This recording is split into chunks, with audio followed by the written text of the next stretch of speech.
بسم الله الرحمن الرحيم. الحمد لله الذي خلق السماوات والأرض وجعل الظلمات والنور، ثم الذين كفروا بربهم يعدلون. والصلاة والسلام على نبينا الكريم محمد وعلى آله وصحبه أجمعين، وبعد. All praise is due to Allah, who has created the heavens and the earth, and made darknesses and light. Then they who disbelieve in what Allah created, ascribing partners to Him, did it knowingly. This is a Dawah by the Hour production. Thursday night halaqah for November 1, 2007. An interview with a Djinn. Getting deeper into that issue. Al-Imam Ibn Qayyim al-Jawziyah, you know Ibn al-Qayyim. One of his books is entitled Ar-Ruh, the spirit or the soul. And that book is an exciting one. Yet the great scholar said, you're not, excuse me. It's not necessary that you accept everything of it and take it for granted. Because part of that book is what he collected from the Athar and the old books, the people of the books.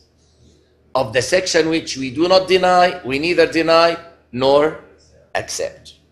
And the Prophet ﷺ didn't prohibit us from narrating things which do not contradict the Quran or the Sunnah. Why am I saying this? Because this experience of that book, which was entitled An Interview with a Jinni Muslim, who is a great friend of the one who interviewed him, and which took place in front of one of the major sheikhs in Egypt.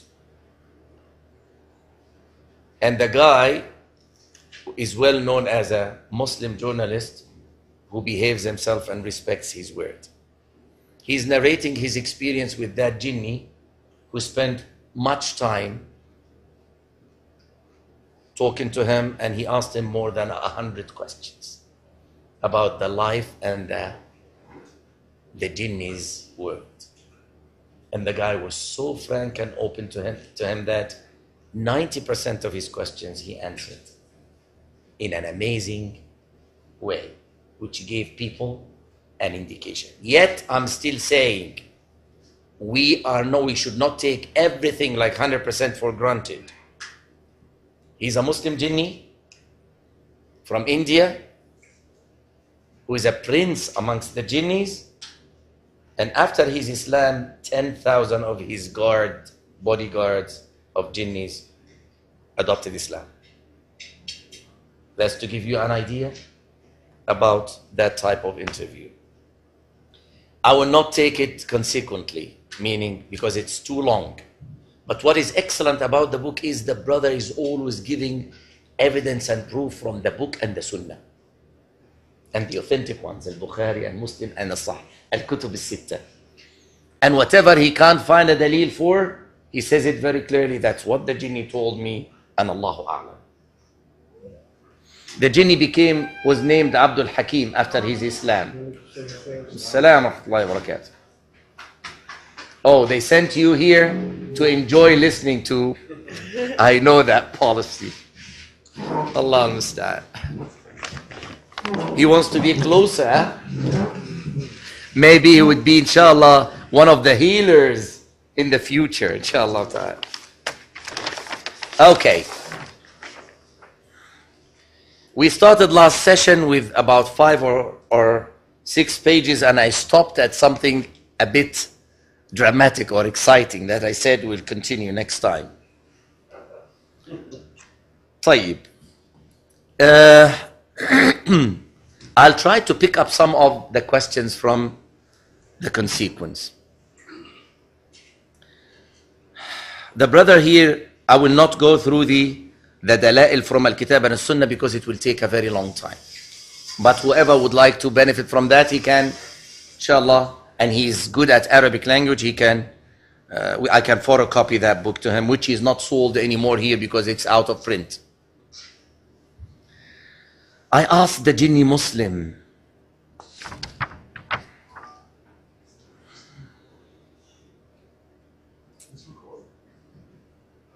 are you recording, guys?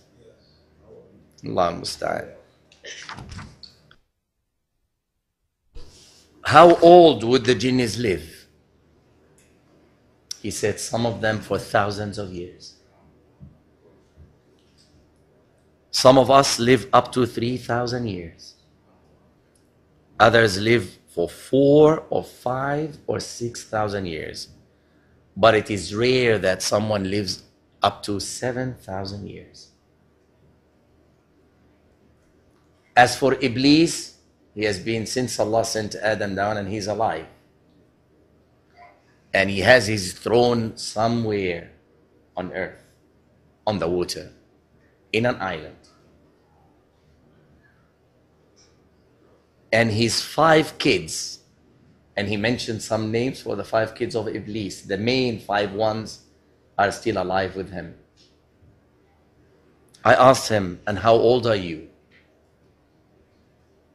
He paused for a while and he was staring at me because one of the things, strange things which happened is he saw him in his real shape. He was possessing one of his relatives before he became Muslim. And he stayed in him until, for those weeks until that was finished. So he stared in him as if he's seeing through my eyes into my depths, guessing, what do I mean? Who is trying to read something. And then I repeated the question, how old are you? He said, swear by Allah that you won't try to harm me or to hurt me. That's the jinni. I was surprised and shocked at this. I said, Uqsimu billahi al-azim la adurruk. Why should I do that? He said, I'm still young.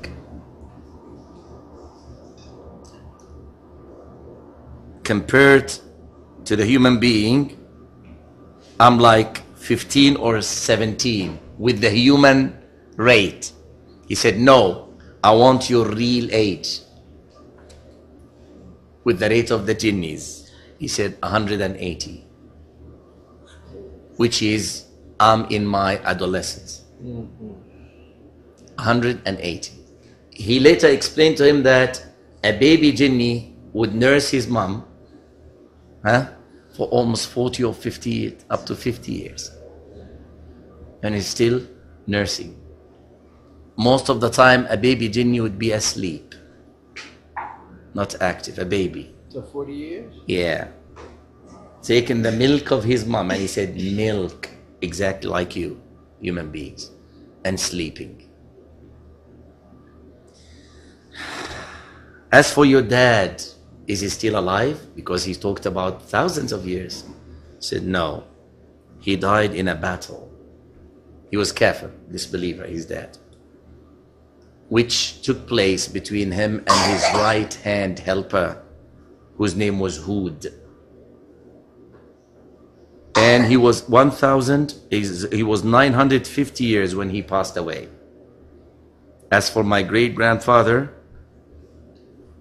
he was up to the sky trying to pick up something from the angels. Then Allah subhanahu wa ta'ala sent a shihab on him, which destroyed him. And he was thousands of years old when he died. I said, do you know exactly how old was he? He said, no. But he was mu'ammar, like those extremely old, very old. Down here, وَقَدْ أَخْرَجَ الْبُخَارِيُّ فِي صَحِيحِهِ. Everything is by evidence. This, yes, happens in the world of jinn according to what the Quran said or what the Prophet ﷺ said. All that is narrated here. طيب.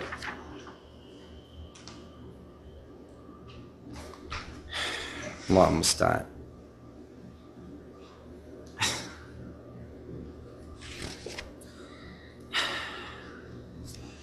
In this new chapter of the book, I would bring some known information to the people of experience and knowledge.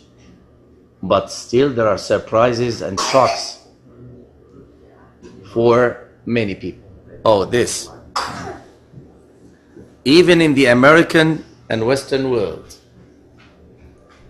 And we might explain some of the phenomena that many people are bewildered when they think of.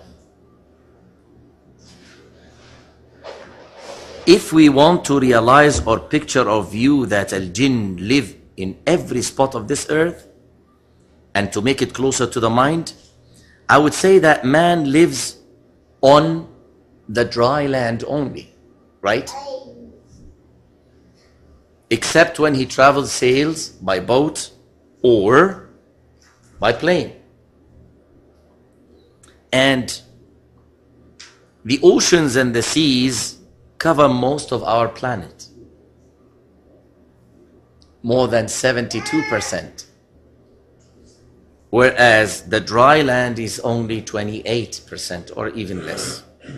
And experts are telling us that the water is taking more space every day because of the melting of the poles,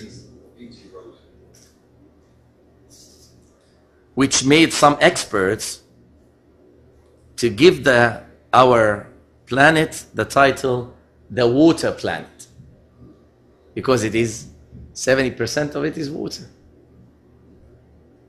And not all the dry space left is inhabited by people.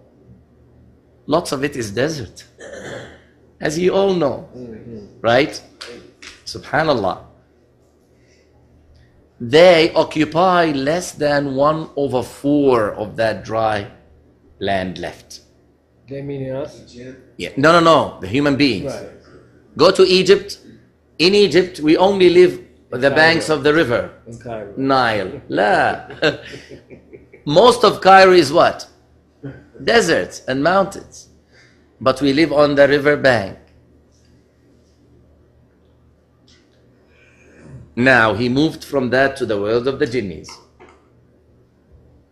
He said, Al-Jinn has got their own cities, countries, and camps. Most of it is on the water, which we do not inhabit.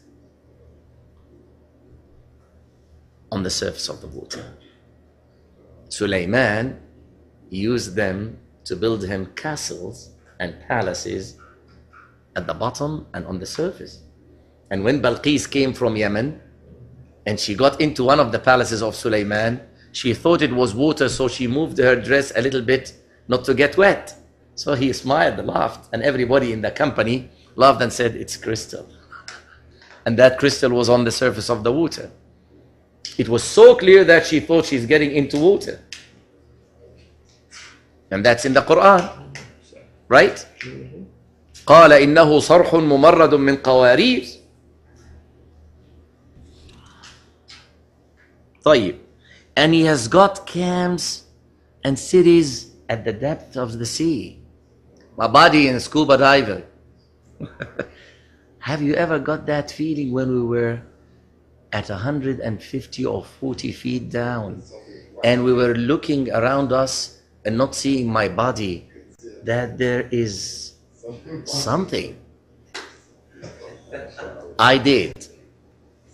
You were my body for many times, and Khalifa was my body for many times. I had this feeling, especially when I get into a cave and watch for eels or stingrays. There was a feeling of, I'm not the only one who is giving bubbles at that place. There are some, sort of boom, and not fish. Subhanallah. Akhi, Allahu A'lam. But I'm telling you, we've been licensed by PADI, the American Association, for almost 8 years now, or more. More than 8 years, 10 years almost, right?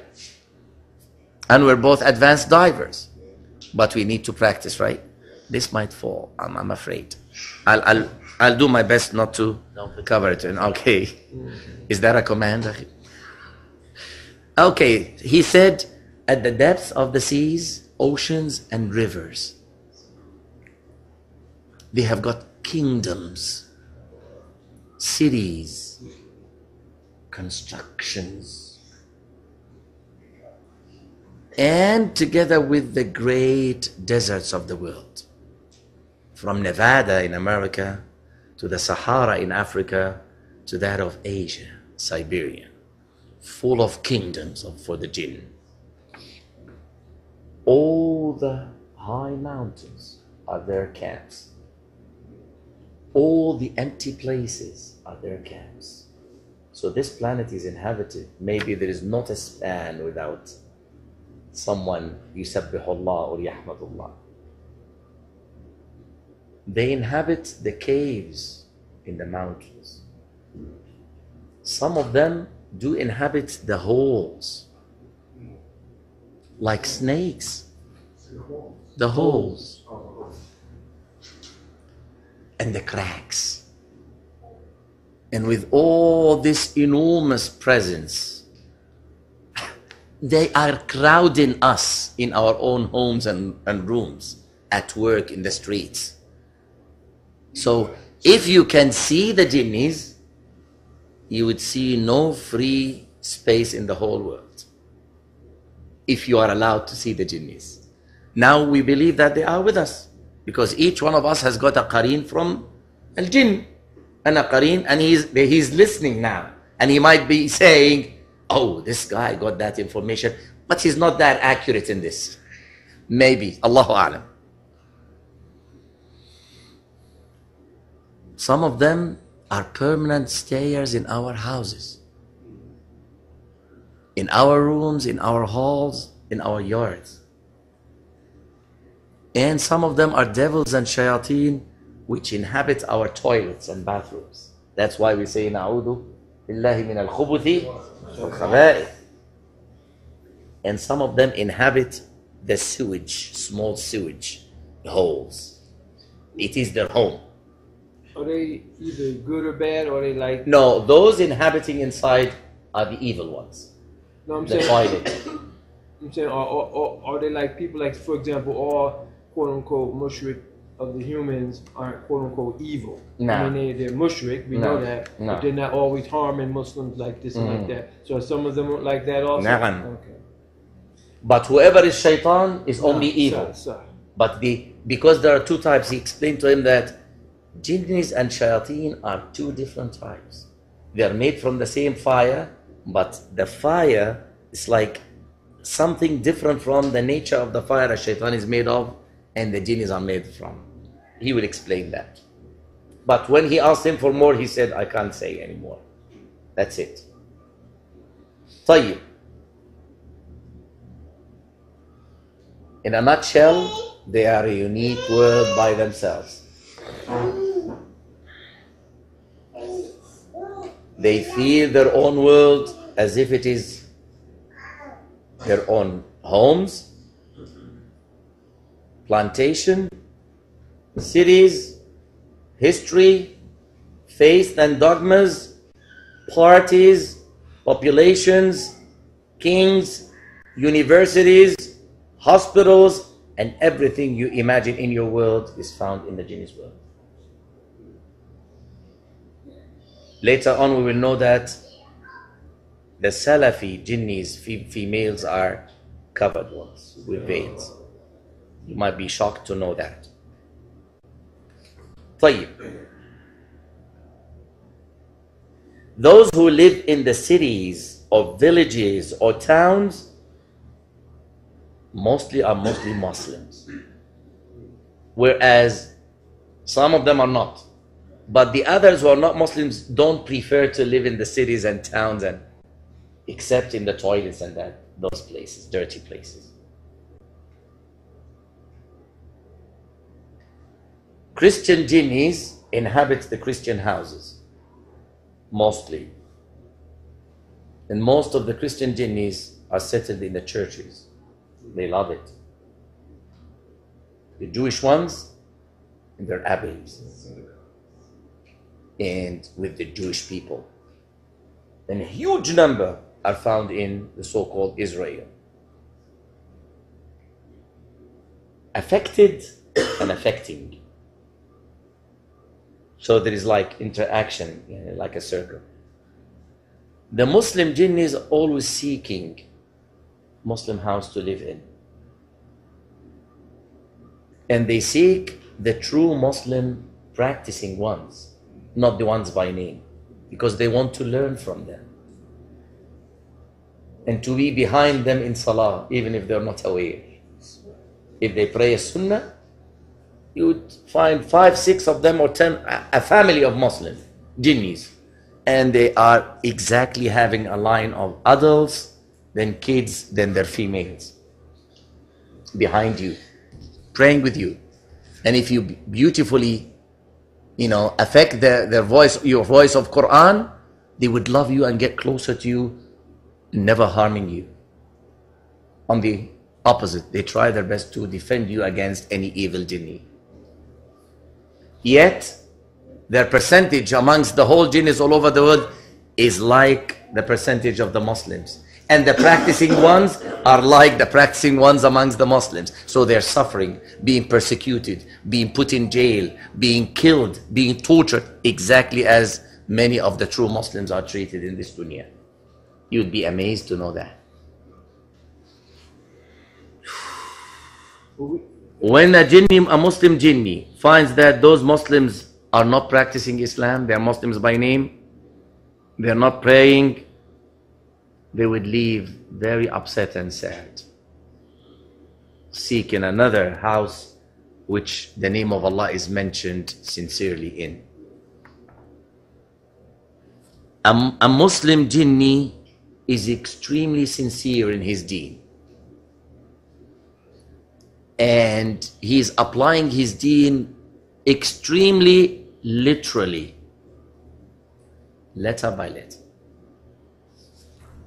And his heart is full of iman, that when he hears the Quran, he immediately tears down.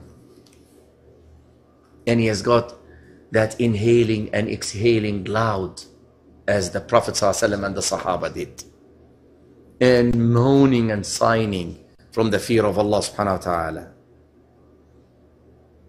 The other jinnis, when they hear him, they are moved to crying as well. I asked my colleague, is there any Muslim jinni in my house you can see? He said, yes. All the jinnis in your house are Muslims. And I'll give you 2 of their names, Saeed and Morjan. They are the 2 sons of a mother jinniya called Zubaydah. And her husband is Muhammad, the father of the 2. And they've got many kids, other kids, hanging in the roof of your room now. And they are like servants of that house. Allah subhanahu wa ta'ala is driving away, dismissing many of the hardships of that house because of the presence of those jinnis here. I said, don't they get tired from being hanging and sticking to the roof? He said, the whole day they are like that. Once they put the food, they get down, say Bismillah and eat with you. Which it doesn't affect the amount of food you're eating. It increases the blessings. If you remove the food, they thank Allah subhanahu wa ta'ala and get back hanging. Until the night comes. When they pray Al-Isha and they hang to the roof a little, if they feel tired, they get down and sleep on any couch, cushion, or chair in this very hall you have. But they wake up during the night for tahajjud, pray the night, then pray al-fajr, and when they fly around the roof, they keep remembering Allah subhanahu wa ta'ala. You are blessed, my dear brother. I said, don't they leave the house for any need or travel or anything? He said, yes, they do. Naam. Alaykum salam. And they come back. Sometimes they go to Al-Haram for prayer, either in Mecca or in Medina. And they come in a blinking of an eye to their house, yours. I said, may Allah subhanahu wa ta'ala bless the house for me, my family, and for them. Then he commented, he said, the presence of the Jinni Muslim in a house, in a Muslim house, is a sign of goodness and a proof for blessing and the pleasure of Allah subhanahu wa ta'ala. Because that Jinni makes dua for the inhabitants. That I'm used to finish Salatul Isha and go back home. For some emergency, which I still can remember exactly when. I wanted to catch, there was some emergency and I wanted to catch the Jama'ah was done. Not here in Saudi Arabia. It happened here once, but in Egypt, the other 4 or 5. And I went home, I go home, and I totally forgot. Because I'm not used to praying Al-Faridah at home. So I make my wudu, brush my teeth, say my dhikr and sleep. Sometimes I sleep late. Almost 1 o'clock. And the Fajr is 3:30 when it is winter time. It's very early. And when I sleep late, I need at least 3 to 4 hours to wake up. With the help of my family, my mom, rahimahullah, whatever, they wake me up with the adhan. But this happened. That something wakes me up very fresh, at least 40 minutes before the adhan al-fajr. And this echo is saying, Al-Isha, Al-Isha. And upon this, all those times, tears come on my cheeks there. He doesn't want Al-Fajr to come without me fulfilling my duty, Al-Isha. And I rush, and I make my wudu, pray my Isha, and to thank Allah, praise Him for that, whatever Allah blesses me with raka'at, until the time for adhan. So if it didn't happen to me, I wouldn't have, taken that 100%, but it happened. So, he said, they might wake you up li Salatul Fajr or Qiyamul Layl. And if your qareen would be a Muslim, which is not so much. So please don't commit sins and scare them with sins. Or else they would leave your home. And they would be upset of you because you dismissed them. And you are giving the space and the place for shayateen to take their place. And if the Jinni Muslim inhabits your house, the angels would be more and more and more in your home. The Jinni Muslim said, I'll tell you something important you human beings are not aware of. I said, khayran. He said, the shayateen, you want to send him to his mom? His mom won't accept him now. He said, shayateen, the devils, love to live in stinking places. And they are much attracted to an-najasa. They love it. And the terrible and horrible smell. That's why when a shaitan hears al-adhan, he farts.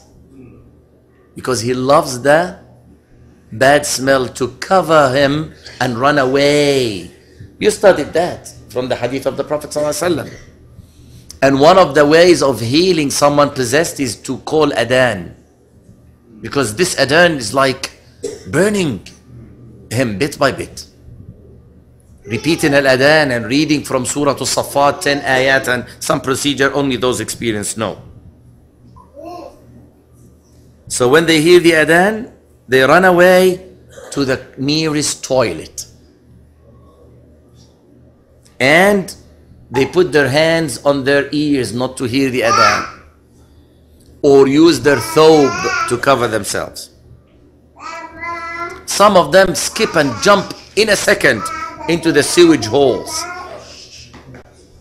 or the sink, the hole of the sink. That's why if you get into Dawratul Miyah, use your left foot and say the dua before you get in. Warn your family and your daughters from spilling boiled water in those holes without saying Bismillah. If they need to, for the sake of cleaning or whatever, let them say Bismillah first. This Bismillah will keep them away from the harm of the shayateen. Because this might kill one of the jinnis or a shayateen, so his family or his mom would try to revenge from the inhabitants of the house without being aware that they did it, not aware. But saying Bismillah would put those barriers between you and them, their heart. Especially females, because she's the one who more attached to this. And if they are enabled to possess, they won't hesitate. They would do that. Saying Bismillah and saying the dua fills in the gaps of your soul for them. They can't penetrate. But forgetting that and getting to the toilet and having the habit of some foolish ones sing and have rock while they're taking the shower, this opens the holes of your soul for the shayateen. And if you're saved from a shaitan with the favor of Allah, you can't guarantee the continuation of that safety.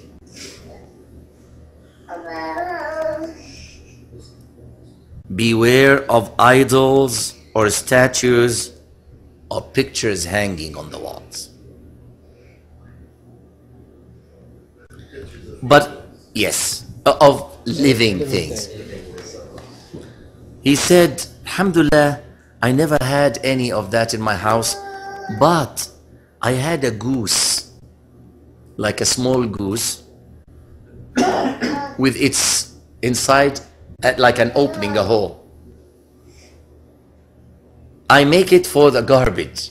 It was like for the garbage bin. The garbage was designed like a goose. Suddenly in our meeting, in my meeting, first meeting with that Jinni Muslim, he was looking right and left and worried. And he was looking at the ceiling and saying salam. Suddenly he saw that goose. So he was furious with much care and said, is it made of rubber? I confirmed. He said, get a knife now and chop its head immediately. Or cover it, that it wouldn't look like a goose. It would look like any solid thing. And then he said, looked up again and said, get out, get out. I asked him, why are you shouting and saying that? He said, I see devils on the head of that goose. On the spot, I ran and I grabbed a piece of cloth and covered the head. He breathed and said, they left. And he reminded me and said, isn't Muhammad ﷺ saying, those who are min ashad al-nasi adaban yawm al-qiyamah, some of those who are deserving the most torture of Allah on the day of judgment are those who are making those statues? And that the Prophet ﷺ wants to get in a house where there are statues or tasawir. And he reminded me of Jibreel not getting into the house of the Prophet ﷺ once because of that incident. I said, how about the photographs? Does it affect you? He said, listen, any photographs hanging has got some magnetism in it, gravity for the shayateen. It's like grabbing shayateen to it. Don't hang it. If it is for necessity, always hide it somewhere. Even if it is on the cover of a book or a newspaper or a magazine, always turn it or cover it with something. Put them together and cover them. Don't give a shayateen any attraction to come in. And tell whoever you know of the Muslims, just for necessity, if you're forced to use those photos in your IDs or whatever. Allahul Musta'an.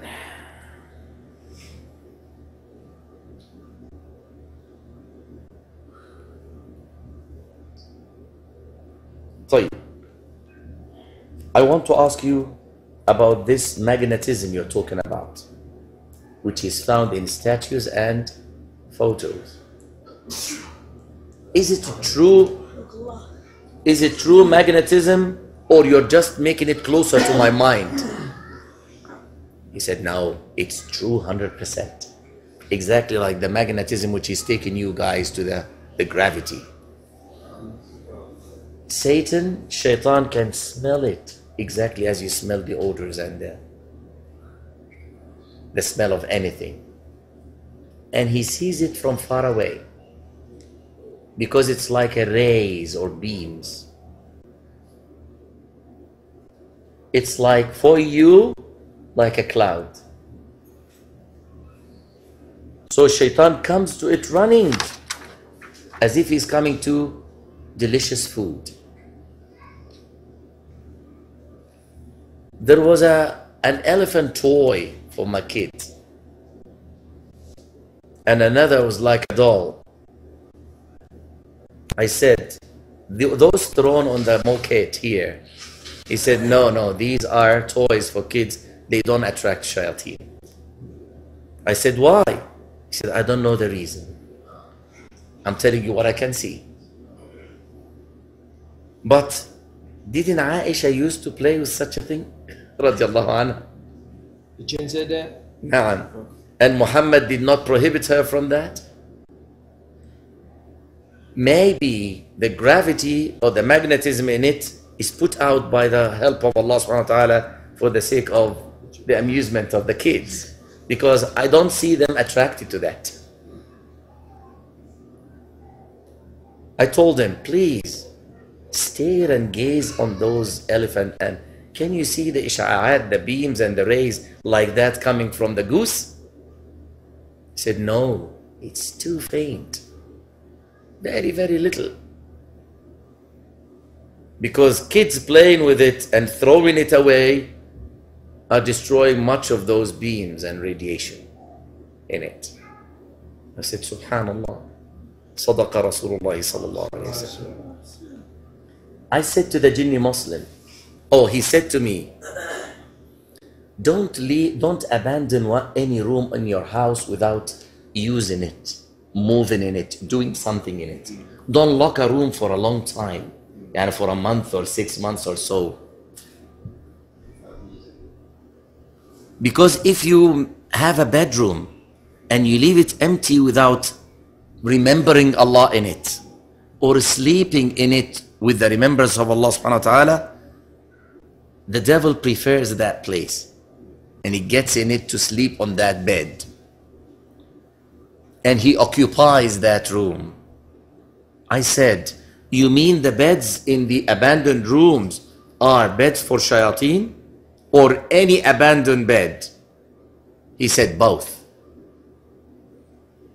Any abandoned bed a shaitan would prefer to use, even if it is your bed which you used to use before and then you abandoned it. Hasn't Muhammad said, if someone leaves his bed and then comes back to it, it's highly recommended to clean it. Clean from what? 3 times with any towel or thobe? Because the Prophet said, he doesn't know who used it after him. I said, so it's not conditioned that the room should be abandoned for a long time. Oh, sorry.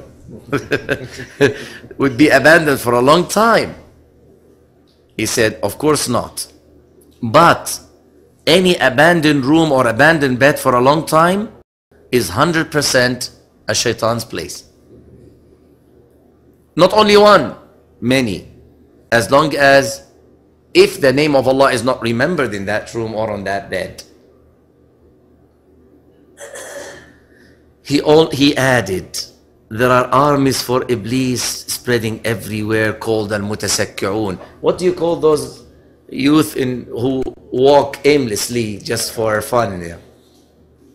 Youth, adolescents who just walk in the streets aimlessly. They don't have any aim. They have a terminology in English. Huh? Loitering. Those who just walk to harm people or have fun, or they have no job to do. Huh? In Arabic we have the word mutasakka, going and coming back and going and coming back for nothing. He said there are some of the shayateen who are doing that. Some of them stay in the streets for women, to beautify them in the eyes of males. Even if she is ugly, he would always come and try to add something to her face or to her back, and pushes a believing person to look at them. And a fajr, a disobedient, would increase in that. Some of them are specialized in the lower part of a female. Would always tell her, whisper to her to keep shaking. And that word in the American culture, I recently started knowing that it is one of the shake and shaking and shaky. I'm like backwarded in that, guys. I should have known that a long time ago. But alhamdulillah, it's a blessing from Allah.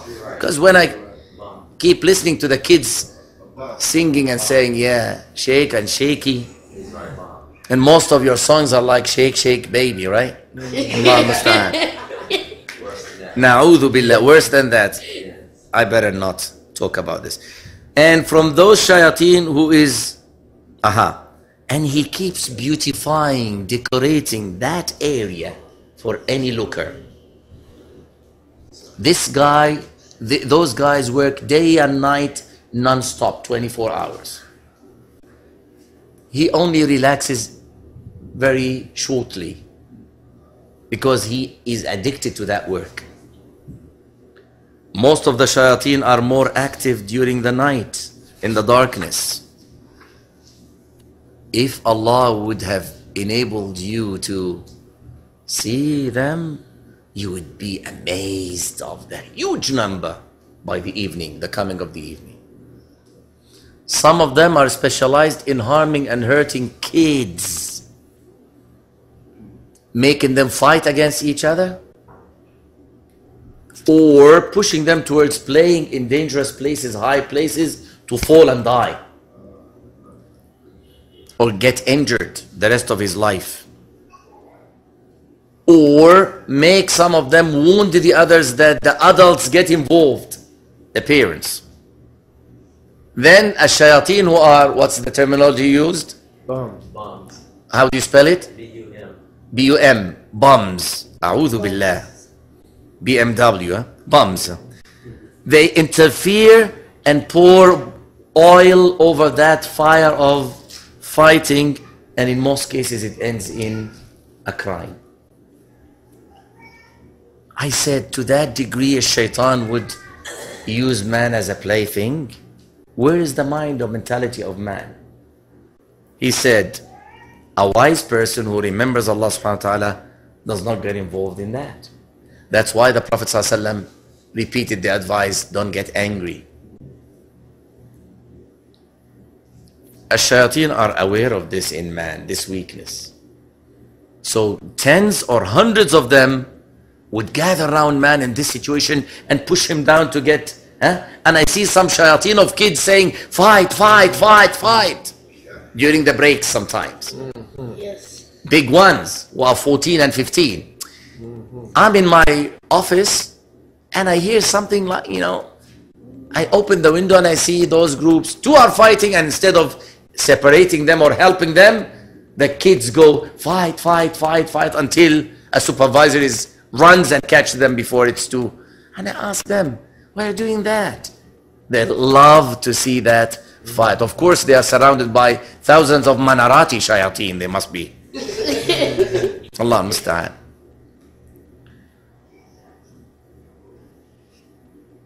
Let's stop here, inshallah ta'ala. We might continue next time. What's the name of that book, sir? An interview with a Jinni Muslim. One quick question. Did they ever talk about different sizes? The eyes of the shayateen go this way. Turn it back off. I did you turn it off? What? Did you turn it off? They are oval from top to bottom. So people who make The movies, size of their, they must the size they of must their, study 'em. the size of their heads, the size of their heads compared to their bodies are bigger than the size of ours compared to our bodies. The heads. Most of their mouths are like a fish's mouth. They do have what we do have in our bodies: heart, lungs, liver, and all that. And this would be the bait I throw to you until we meet next time. One more question. You gotta answer. A female would get pregnant for 15 months. It's not 9 like ours or 7. 15. Most of the males are bald.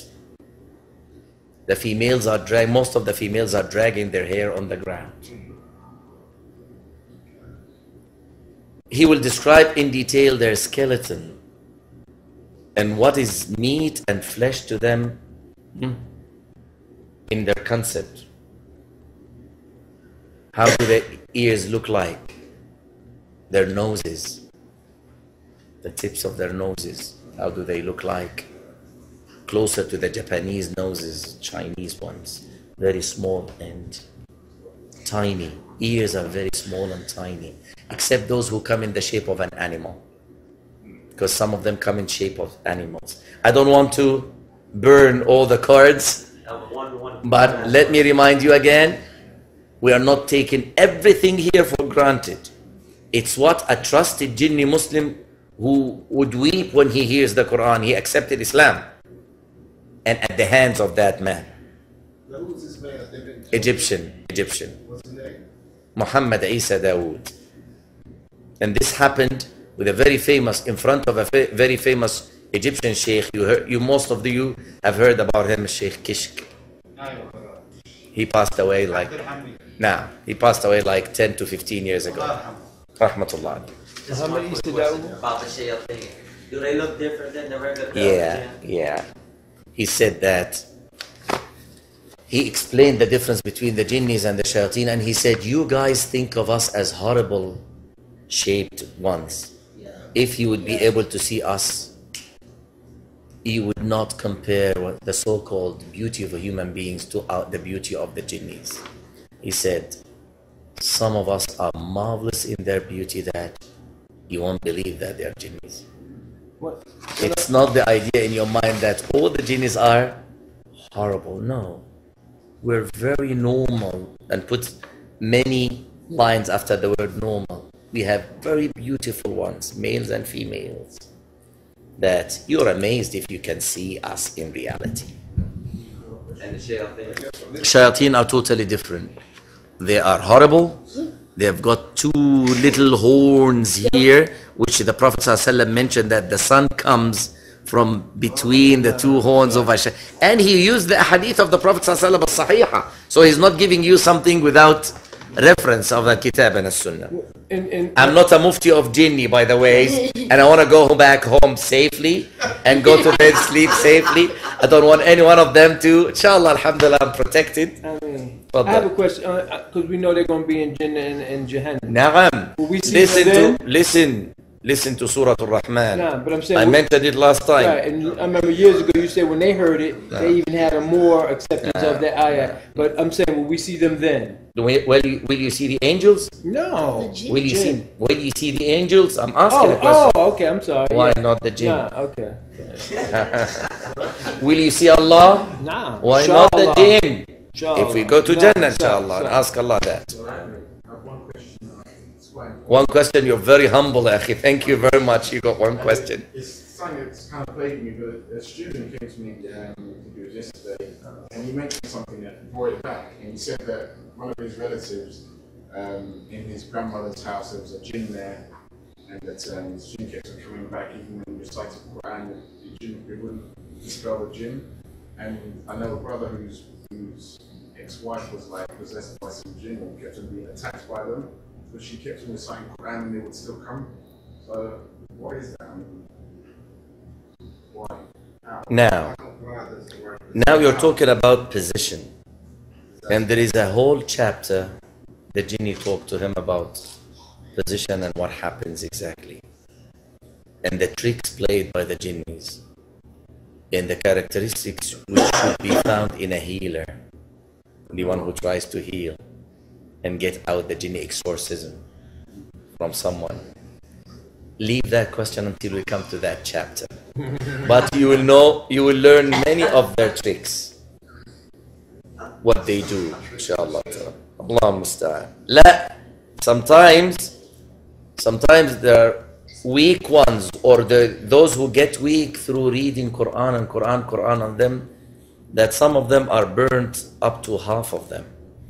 And I had an experience myself with one Egyptian brother who's a Hafid of Quran, and his wife has got 7 recitations of Quran. And she was possessed before she learned the Quran. Actually, from the night of her wedding. And we did our best. There were 4 kafir jinnis in her. 1 male and 3 female. And the 4 of them were Christians from Sinai. Alhamdulillah, by the will of Allah, we got rid of that male. The 3 females were fierce, but with the reading of the Quran, especially some special ayat, we will talk about that. Inshallah, and you will take their numbers and the chapters.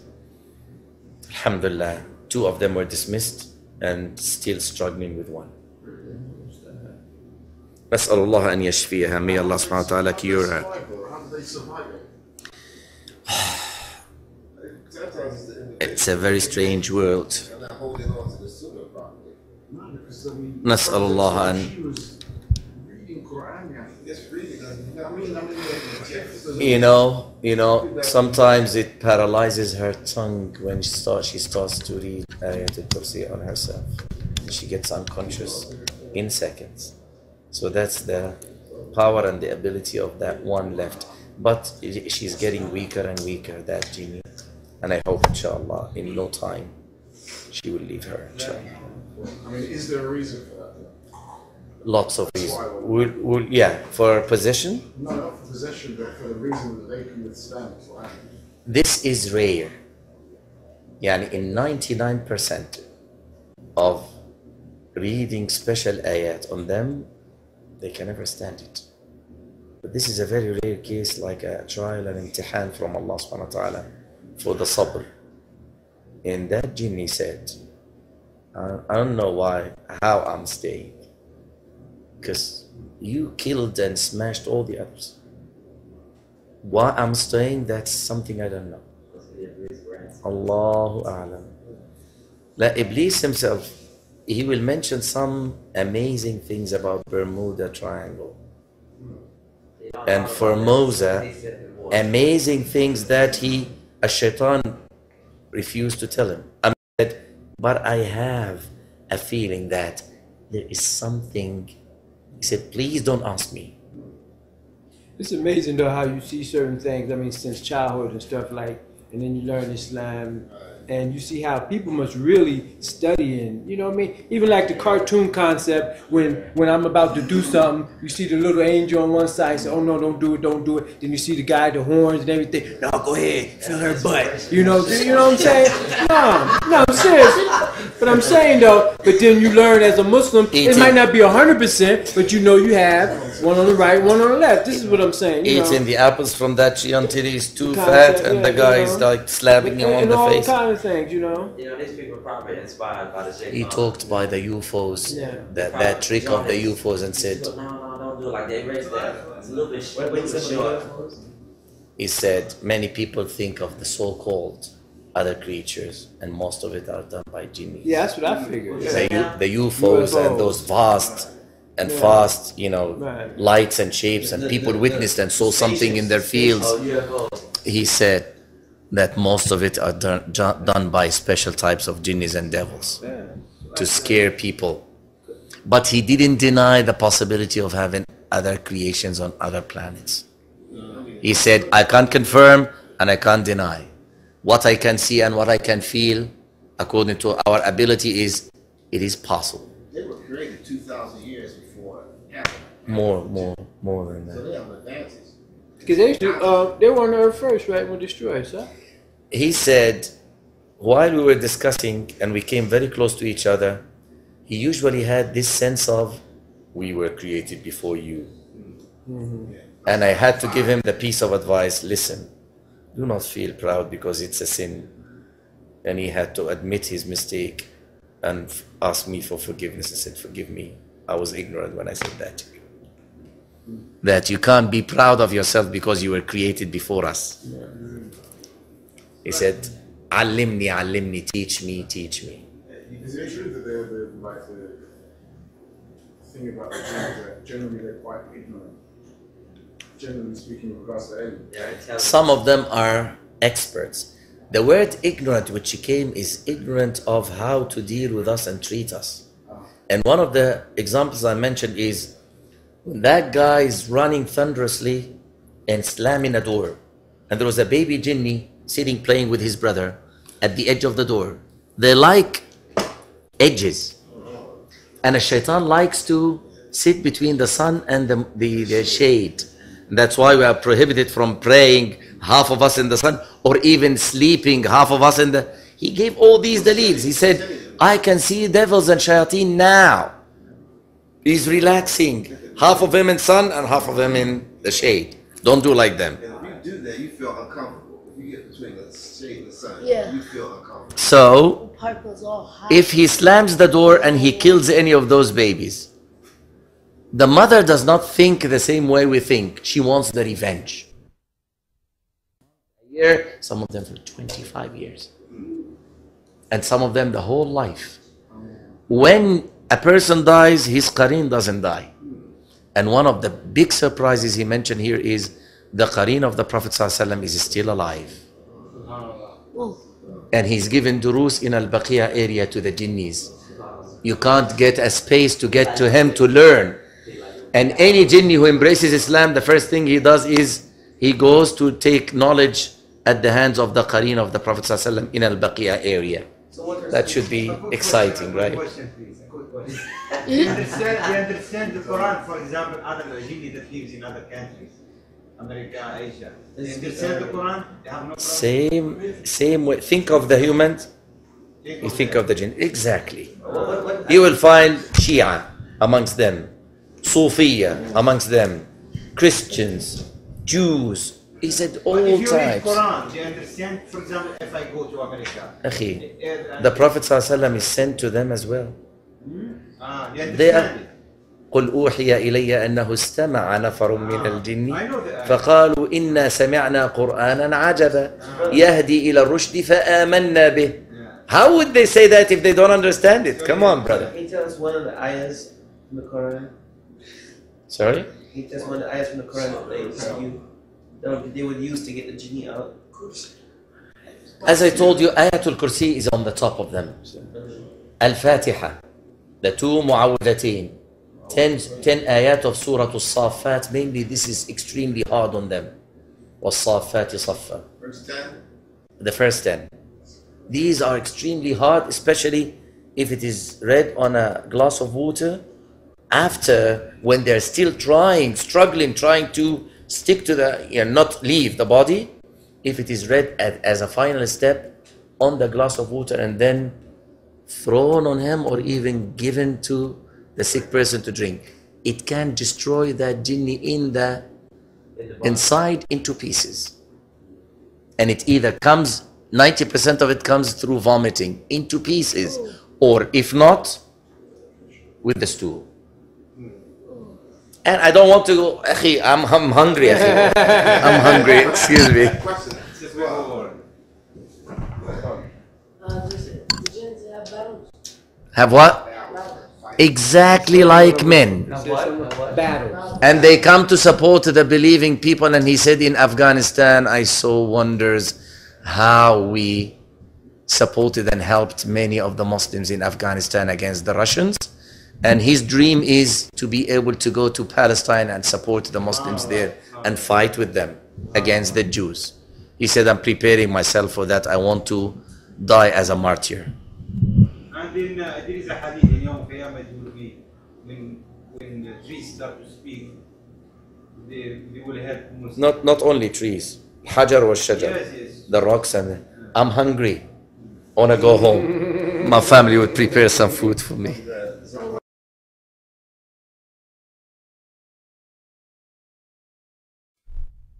بسم الله الرحمن الرحيم. الحمد لله الذي خلق السماوات والأرض وجعل الظلمات والنور، ثم الذين كفروا بربهم يعدلون. والصلاة والسلام على نبينا الكريم محمد وعلى آله وصحبه أجمعين، وبعد. All praise is due to Allah, who has created the heavens and the earth, and made darknesses and light. Then they who disbelieve in what Allah created, ascribing partners to Him, did it knowingly. This is a Dawah by the Hour production. Thursday Night Halakha for October 8th, 2007, an interview with a Muslim Djinn, part 2. In al-barr wal-bahr wal-jaw, all the land, the sea, and the air. There are so many types, colors, kinds, nations, and their world is like ours. Countries, kings, populations, tribes, princes, normal people, and their deens, their religions are like those of the human beings. Some are Muslims, alhamdulillah, and some are Christians, astray. Some are Jews, maghdubi alayhim, they deserve the wrath and the anger of Allah. Some are Hindus, some are Buddhists, some are atheists, and some are communists. And what is very wondering or wonderful is that one of those communist jinnis, he was preparing studies in the communist thinking and ideas and theology, debating and protecting it, defending it. And I don't know if it is for his fortune or he was unfortunate or fortunate that I never met with him or answered him. I was not there when he was debating with the rest of the jinn. He might have surrendered his will to Allah subhanahu wa ta'ala, but the one who gave me his piece of news is my friend, the jinni Muslim. I asked my friend, is Iblis the father of jinn in general, like Adam, who was the father of the human beings? He said, no. Iblis is part of al-jinn, but he's not the father of al-jinn. I said, then what's the name of the father of al-jinn? He said, the knowledge I have received or got, Wallahu a'lam, is his name is Djinn. I said, what about Iblis? May Allah curse him. He said he's one of the children of Al-Jan or Jan. He was excellent in his deeds, likening himself to the angels. Then after that, he became bad and felt proud, as it is known to all of us Muslims, in his saying, and the jinni narrated the ayah, وَإِذْ قُلْنَا لِلْمَلَائِكَةِ اسْجُدُوا لِآدَمَ فَسَجَدُوا إِلَّا إِبْلِيسَ كان من الجن ففسق عن أمر ربه. That's of Surah Al-Kahf. Then I said, many people do believe that Iblis is the father of the jinn. He said, and what is their dalil for that? What's their evidence or knowledge? Al-Quran never said that. Muhammad ﷺ never said that. Anyways, he is the father of shayateen. I said, so can you tell me the difference between a jinni and a shaitan? I know some of you are excited now, guys. He said, a shaitan is jinni, but not every jinni is shaitan. Shaitan is from the jinn, but not every jinn is shaitan. He said, can you clarify that more?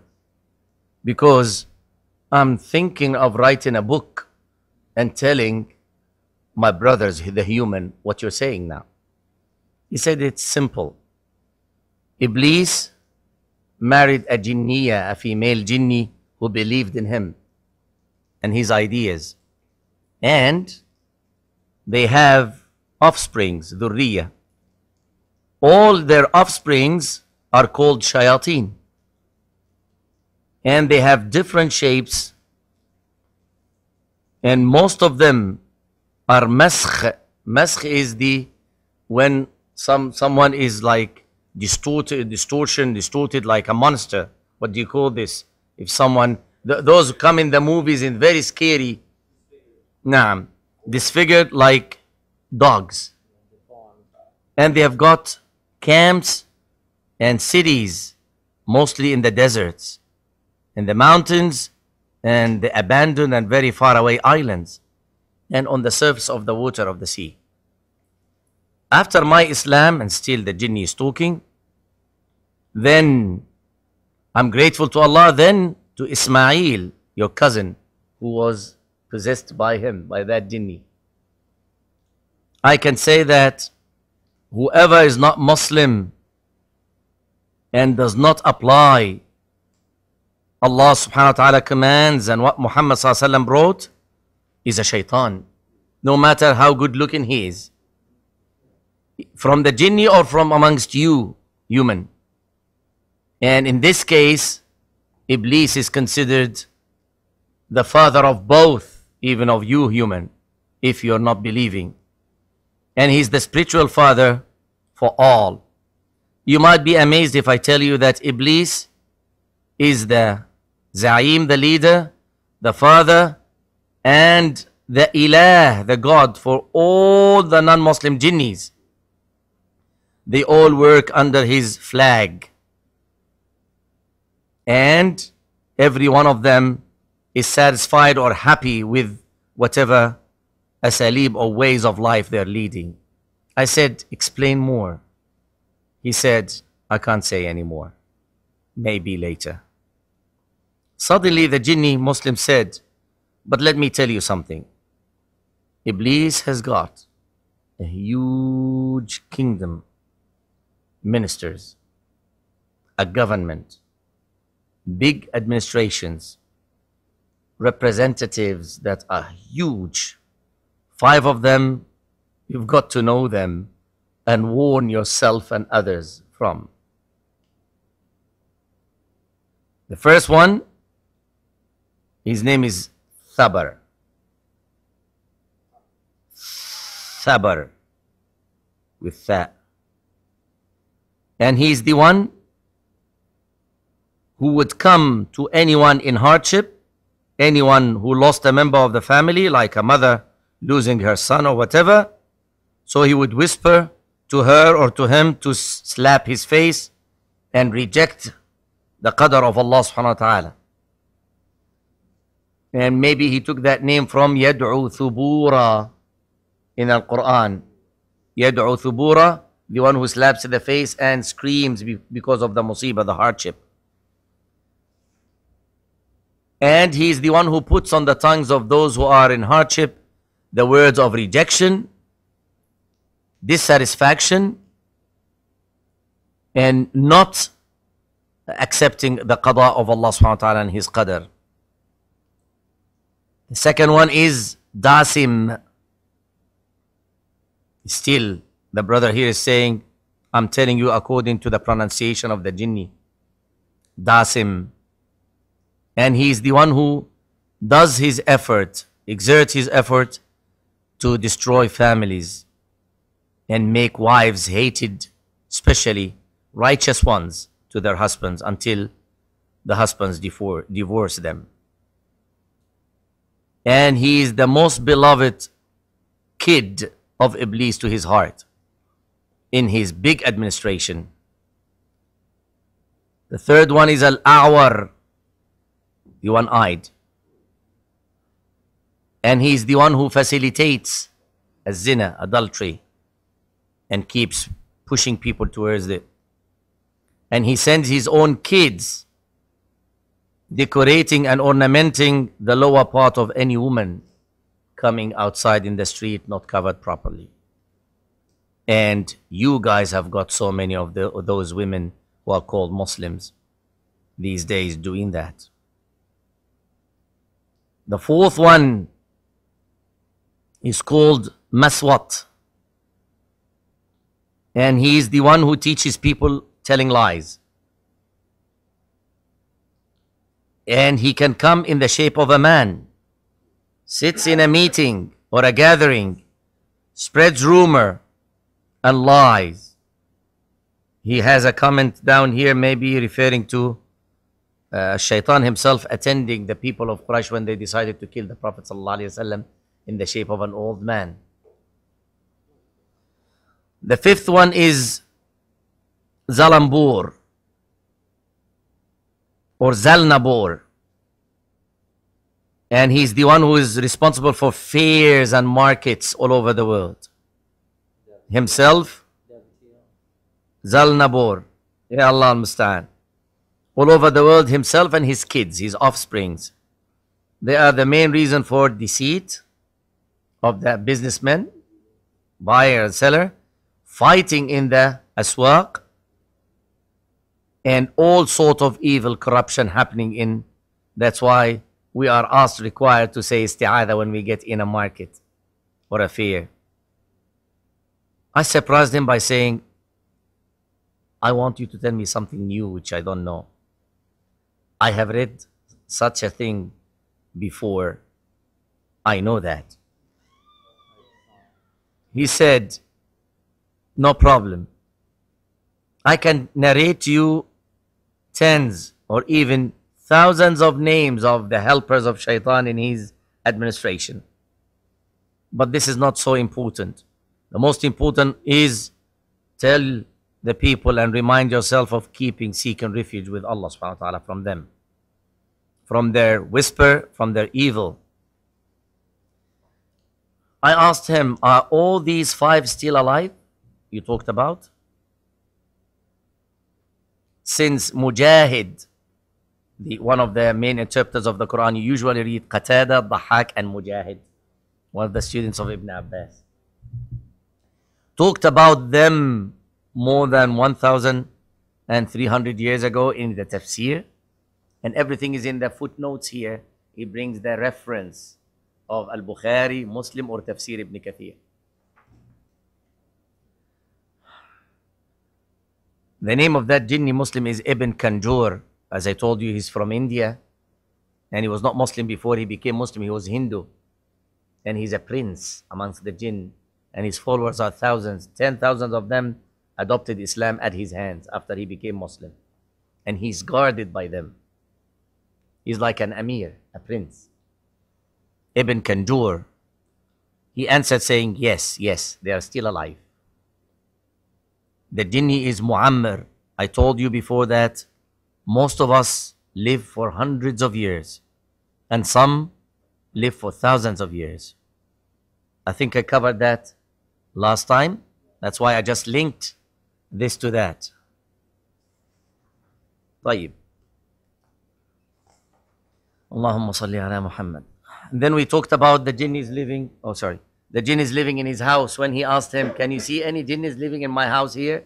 And he told him about those hanging. You remember names? Who still can remember their names? Muhammad, Saeed, Murjan, and Zubaydah. Allahu Alam, the good ones in your house, what they are called. But they like the reading of Quran and the Salah.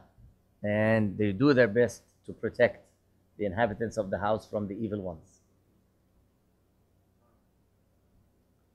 طيب. All this we covered about the magnetism found in pictures, remember? And in the empty bed or abandoned bed. Let me continue from here. I promised that I would not take it by order. طيب. The shayateen, the satans of Allah musta'an, stinking places. You guys won't take a ball and play outside? Basketball outside for a while?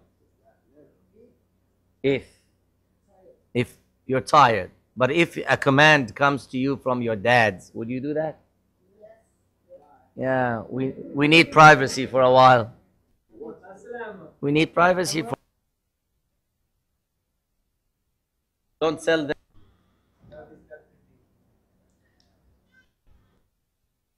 Vagina and wombs and that stuff. I don't want them to... He asked the... Oh, would you like them to... No, switch off? Huh? no, keep it on. طيب. Unless Rashad has a problem with it. You want to turn the microphone off and leave it on? طيب. They can decide to leave and get outside as well.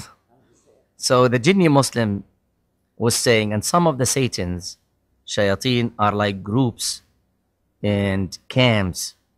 Some of them are specialized in living in stinking places, very stinking places. He said, I want clarification.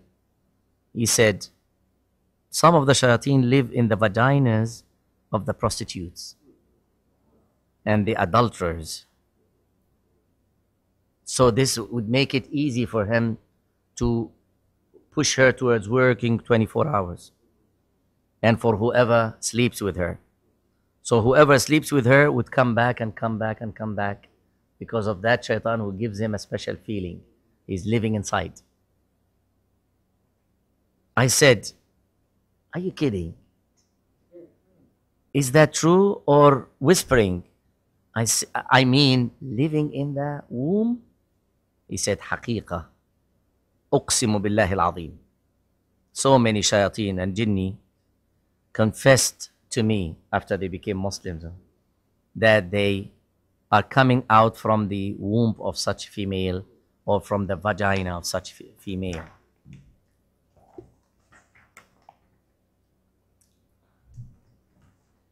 Allah musta'an.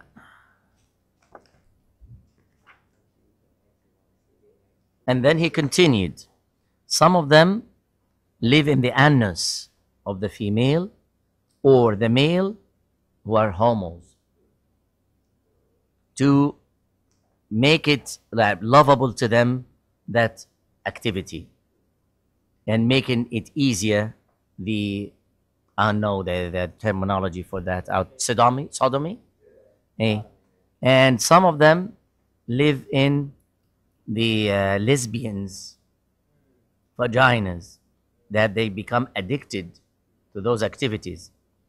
Some of them live in the place where the cows and the animals are slaughtered. They love the blood and the stinking blood and whatever is left in the slaughterhouse. Others live in the prostitution houses. They take it like a base, taken off from that base. That whoever go and visit those places would always love to come back because of the effect of those shayateen, not mainly that lady. And they whisper to him to bring more of his friends next time. As for the nightclubs, or what you guys call as disco, is that right? He said yes. He said it's the place and the house of thousands of shayateen. And most of the possession cases take place in those places. When they dance and they're crazy with that. And that music, subhanallah, the metallic or some of the types of these music turn people into real madness. That I read about an American mother who killed her own son, who was 5 years old, sitting at the table because she was just into that heat of dancing that she picked up the knife and she was not aware what she was doing. And she killed him. After that, she regretted that much. And she wanted even to commit suicide, but someone stopped her at the last second. So, Allahul Musta'an. Na'udhu billah. So, many of the cases of possession takes place in those nightclubs because Satans love that type of music and singing, and they adore and worship dancing. Dancing to the shayateen is their god. They worship it. He said here, تعشق الرقص لدرجة لا تتخيلونها. You can never imagine how much they do love dancing. And still some people are spreading that among Muslims, saying innocent dance. I said, is this in the Muslim land or non-Muslim land? He said, yes. The shayateen wish man to die and be destroyed at any way. And they know that these homo practices are causing destructive diseases, destroying diseases. And Iblis is always teaching them that a Christian or a Jew or a communist can become Muslim at any second because of that vast spread of Islam. So try your best to kill him before he does that, through pushing him towards committing those. And the biggest number, you try to do that for the sake of not giving him a chance to think about Islam in the future. So not a single prostitution house in America or Europe without shayateen nesting in it. The khammarat, the pubs, and the factories, the wine factories, all of them are castles for shayateen. And the non-Muslim jinni, they adore khamr, wine, its smell, and especially the stinking smell of al-khamr. Now, he came to like the surprise of the whole book, but I'll delay it till next time. Where does Iblis live? I'll not cover that now. I might move to something else.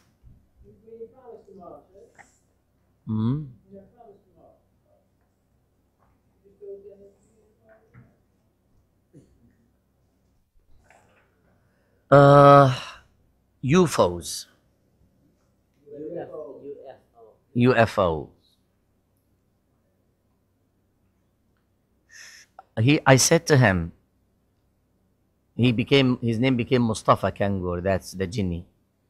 Mustafa, let me tell you some of the stories which many people confirm it's real for some strange things they saw or experienced about UFOs. And I'll show you some pictures which were taken by some of them. And I want you to tell me what you think. He said, whatever I know, I'll tell you. He said, one American said that, an American guy said that he saw a very strange thing, body or shape, based on 6 legs. And he saw some human-like creatures picking up special flowers from his farm, garden, while he was hiding behind the grape trees, his grape trees. And he was like very upset seeing those who were careless stealing his stuff. So he didn't stand that, and he came from behind the grapes to run towards them, thinking that they were normal thieves. But when his name is Mass, that's the name of the man. Mass, M-A-S-S. When he was only about 10 meters away from them, one of them immediately turned, and he had something like a remote control in his hand, in his right hand. He directed that jihaz to him and then put it back in a container which was hanging on his left shoulder. At this moment, at this second, Mas felt paralyzed, rigid. He couldn't move his head, neither his head nor his hands, and he didn't feel anything. And after this took place, Mas described those creatures as very short ones, dwarves, 120 centimeters long, which is divided by inches. You would talk about like 40 inches. The head is so big, which doesn't have the, any relation with the body in the size. It's huge. And the head is immediately on the shoulders without a neck. There was no neck. Mas also mentioned that they got hair in their head, and the mouth was like just a small hole. All that is, the brother is describing to the jinni, and the jinni is listening. And the eyes, they look like man's eyes, but without eyebrows. And their skin, eyebrows. And the skin is so soft. It looks like glass, so soft. And the color is like those who are Middle Europeans in the midst of Europe. The width of the two shoulders are a little bit more than the width of the head, a little bit. Mas noticed that those two who turned to him one after one, they have got 2 arms and 2 legs. But he couldn't see any hands or fingers, or even toes. And they were wearing vague clothing, like one piece, sticking to their bodies. On the right side of them, there was like a small container and another bigger on the left side.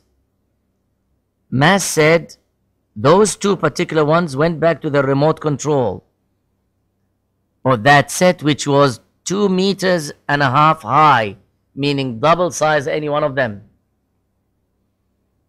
And they kept looking at Mas from the top of that flying thing. It looked like glass. There was a door sliding like a hydraulic from bottom to top.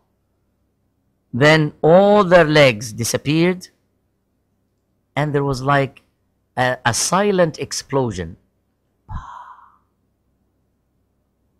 And without any noise, that thing moved up. And when it came about 30 meters high, times 3, that's 90 feet, 100 feet, it disappeared immediately without showing any direction it went to, as if it was a light which was put out. The jinni looked at me and said, I swear God, these are jinn. But they came in a bigger shape than their real shape. I said, where are they from? He said, I don't know. But they might be inhabiting some regions, we call them under red sound, or what is the red rays or violet rays, ultraviolet, under, taht, not over the clouds, or there might be inhabiting the depths of the oceans from the inhabitants of those. He said, now I'll show you the picture of what a lady called Axia, sent by a lady called Axia, and it's got some special stamps which are weird and strange.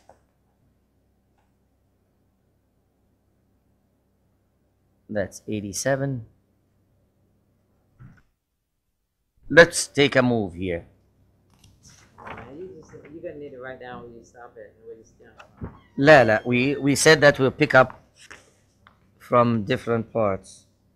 Yes, Alhamlu wal Wilada, pregnancy and delivery for the jinn. He said the life of the jinn is close to our life of human. There is love hatred, agreement, disagreement, and so on. But their weddings are different. Then they can come back. Khalas. Their weddings are different.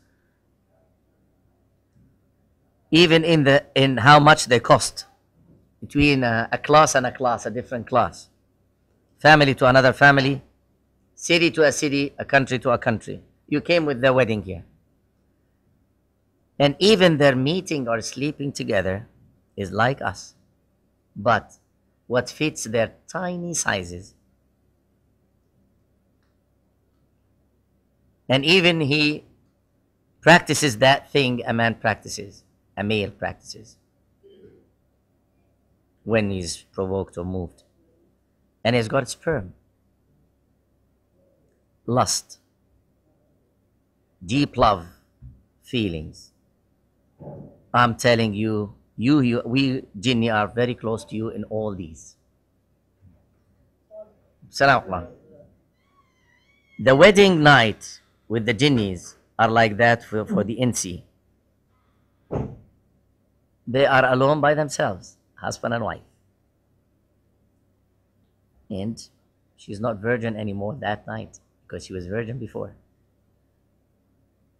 And that honor in our society as Jinnis is as great, if not more, as it is considered in you, human beings.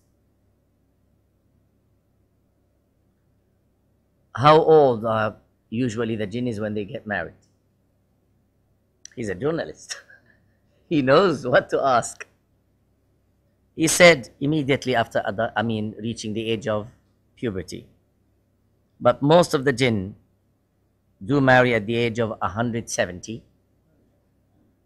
or 180. He himself is 180. He's an adolescent. Until the age of 200, up to 150. This is the normal range of their marriage. Whoever is more than that, like 300, is like a guy amongst you who is in his 40s, early 40s. And he's intending to marry. Isn't that something not familiar in your societies? Especially the Muslim ones, someone who has reached 40 and is not married yet. I said, as for pregnancy and delivery, does it have any pain with your females? I would not say I will stop here. No, I know. He said yes. Because it's creation coming out from the womb of another creation. A son from a mother. Actually, the suffering of a female Jinni is more than the suffering of a female human. I said, why? He said, because the time of pregnancy is not 6 to 9 months as you have, it's 15 months. And then after that, that process of pain for delivery starts, which is sometimes extreme. You have to know that in one pregnancy, the kids are from 7 to 9, not one. And sometimes an exception happens and she is pregnant in 12. A mixture of males and females. I said, and does she nurse her kids? Give them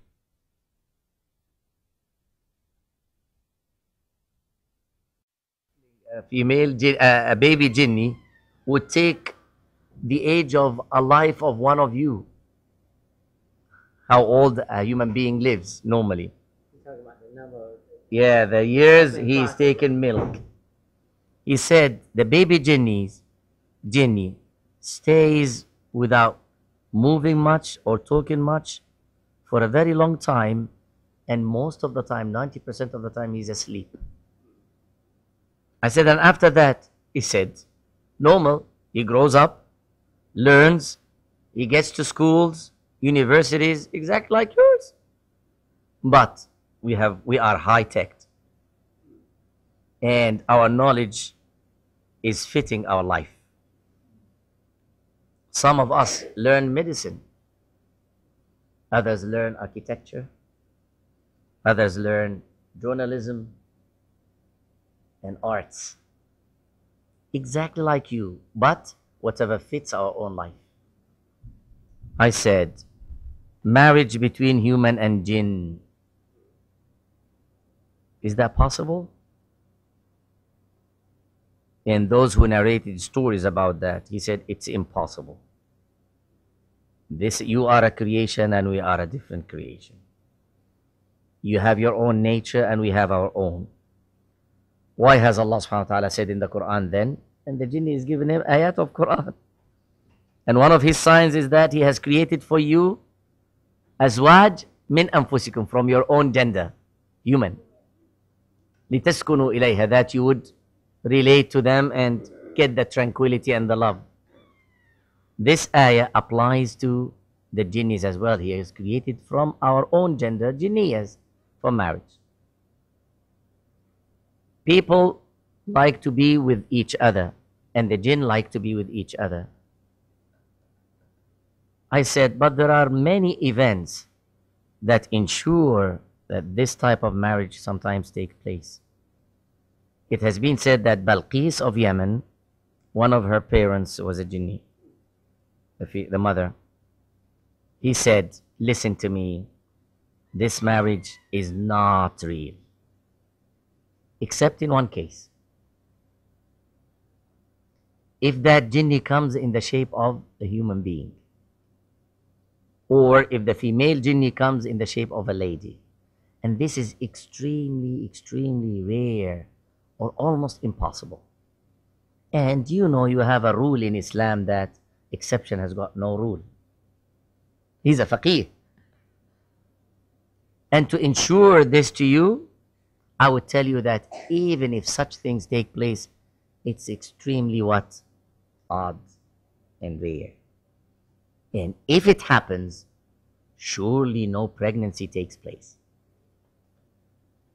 No matter if the husband is a jinni or the wife is the jinniya. I said, can you clarify more? He said, the human sperm is different from the jinni sperm. And the womb of a jinniya is totally different from a womb of a human. I said, so saying that the mother of Balqis was a jinniya is false and it has no truth. He said, I don't doubt that. Because the sperm, the human sperm in the womb of a jinniya would totally change and be destroyed if it happens. And the same thing of the sperm of a jinni male into the female. How come a jinni would give birth to another jinni which is not seen, and a human would give birth to a human which is seen? Each one of us and you has got his own nature, please. This is the creation of Allah, and this is another creation. Can adultery take place between shayateen and ins and human? And I mentioned to him the hadith of the Prophet ﷺ. If a husband sleeps with his wife and he doesn't mention the name of Allah, a jinn will cling on his organ and he would do the action with him. He said this is true, but it's a warning, prophetic warning to every Muslim that he has got to cover himself from the jinnis and the shayateen with the name of Allah. You have to say Bismillah. And he mentioned the hadith of the Prophet ﷺ, Allahumma jannibna shaitan wa jannib shaitana marzaqtana. Because any shaitan or corrupt jinn attending that, the name of Allah would make a veil between him and the two. If not, he will participate with the human male and he will EJACULATE with him. But this will destroy the sperm of the human being if it mixes with the sperm of shaitan. And this is one of the main reasons for abortion in you, human. And this confirms what I told you, that it can never be created into a creature in the womb of a human. Huh? In 2 weeks and then miscarriage.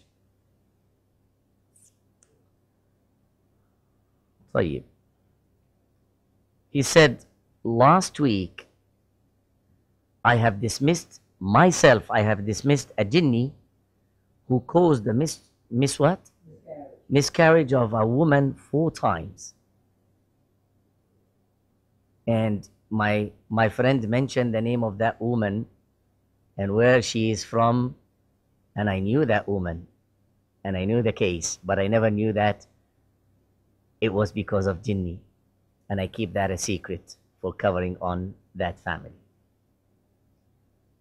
Then he continued, and this is a dalil, an evidence for what I'm saying to you, that marriage or sleeping between a jinni and a insi is not possible. And if it might happen, it would be extremely rare. And remember, we're talking about stealing an honor or adultery, fornication here. No matter how you call it, it's still a big crime. A mixed gender, is he shaitan, the son of shaitan, or jinni? We'll continue next time, inshallah. The one like a she-male, you might say. Huh? Or he what? He female? He she? MashaAllah, you guys have got rich language here. سبحانك اللهم وبحمدك استغفر الله سبحانه وتعالى استغفر. But it's like, for example, Plus me if that. they have That plate. Go ahead. If they have, like, for example, castles, The huge one, the big one. and houses and so on No. on the surface of the sea Mm. or other areas, No. and we have like planes flying through it and ships, and you have hurricanes, No. like, with mass, like, for example, I can't penetrate this. So if they have buildings and so on, and a ship sails through, you see what I'm saying? It's intermingling with our world, but there, as he said, there are barriers between us and them. Especially with the dhikr of Allah subhanahu wa ta'ala, that splits everybody on his own affairs. He's watching you and seeing what you're doing, but he's not able to affect you if Allah subhanahu wa ta'ala grants you dhikr, the remembrance. If you don't, not necessarily he affects you, but you are at the risk of being affected by him, especially the bad ones. The bad jinnis, corrupt jinnis, or the shayateen, who are all bad. That's what he explains. So that intermingling between the worlds show us how weak we are and how little we are compared to those jinnis that a female would have 12 in one pregnancy, probably. Everything. He said everything. Mm-hmm. If she's suffering 7 kids and she can't have a normal body. No, but that's the normal life. She's not the only one. Suckling 7 is like a human suckling 1. Allah subhanahu wa ta'ala, the one who ordained that on them, if this is 100% true, inshallah, whatever the guy has got, Quran and Sunnah for it. And whatever it does not contradict, I cannot deny it or belie it, and I cannot take it for granted. Well, we said I mentioned before that they had similar bodies as because the depiction of the alien or unidentified thing was a humanoid thing. He looked like human to the guy until he came closer. He thought that they might be wearing something to hide. Until they turned, he found the reality now, and that effect of that thing, as Mas was saying, paralyzed him in his place until they left. But he watched everything until they left without being able to react or scream or run until they disappeared. He narrated that, and he mentioned 3 other incidents which someone took a picture, and he showed it to the jinni, and the jinni said, "Uqsimu billah, these are jinnis." Now, these are jinnis. I know these. These are jinnis, and I've seen some of them before. You missed the previous class, though, when talked about. You can buy that, I think, for 5 riyals. Ah! But then there was a class that he didn't take too, the pre class. Yeah, what's that? You got it? That one is top secret. Nobody, we didn't expect that one. No one expected that one, but he described how the Djinn look. He kind of went over it again in this. Yeah, you got it again. He went over it again, but You got the tape, right? some of the things that You got part one? he the first part was good because he talked about the author and how the author approached, you know, We came taking in. this information. But also, like the question he had mentioned, there are like incidents of people report planes disappearing, like you mentioned, the British family, stuff like that. He told them, he confirmed that most of those are jinnis. Right, that's what I'm saying. Jinnis who are enabled to come in a shape that human see, but he said still it's rare. That's why you don't experience that every day, everywhere. Right, But exactly. the thing is, also the Djinn passed through you and you don't feel it. Now, See what I'm saying? now he's now they're sitting on the sofa, sitting on the sofa down here by the door, everywhere. They hear us and they are reacting, looking at each other and say, "I see, they know much about us now." Wait, see, if you say they pass through us, that's contradictory because Not possess, not possess. I didn't say Actually, passing through us is a type of position, but they don't usually do that. They pass by you. because if a child can kill a Jinni child by slamming the door or something, No, that means there's some interaction with the masses. no, sahih. I mean, there may be certain things, but not everything is going to affect Getting into or passing through was rarely mentioned as a normal activity. Actually, they fear us. What about the hadith that They fear us, especially the one who carries Quran. What about the hadith Reads of the Prophet, though, as far as like the blood flowing through the body? The ulama talked about that and said the running of the shaitan in the blood here resembles his effect on the ones who doesn't mention Allah, because the rest of the hadith is saying فَإِذَا ذَكَرَ اللَّهَ خَنَسْ. If he remembers Allah subhanahu wa ta'ala, his way in that blood is blocked, so he's out. Yeah. But he's not possessing, that's a different we're not thing. saying possession. No. No. We're talking about. I mean, we don't know. I mean, this is the island of the Jinn. They have their own world, and we don't know what causes interaction. And But we do know how to protect but, ourselves. yeah, we know how to protect ourselves. But I mean, we can't. My thing is that to try to logically La, it's hard. try to come to some logical conclusion. He came to that conclusion saying that you are a different nature. It's very dangerous. Yeah. I mean, before you accept something, to logically prove it, you can't do that. Sahih. It's impossible. No, but at the same time, we know certain properties, right? For example, if they could hear Rasul reciting the Quran, that means they must have some form of sound transmission. The fact that they can see us means they have. And some hear us. form of- إنه يراكم. The ayah is very clear. إنه يراكم هو وقبيله من حيث لا ترونهم.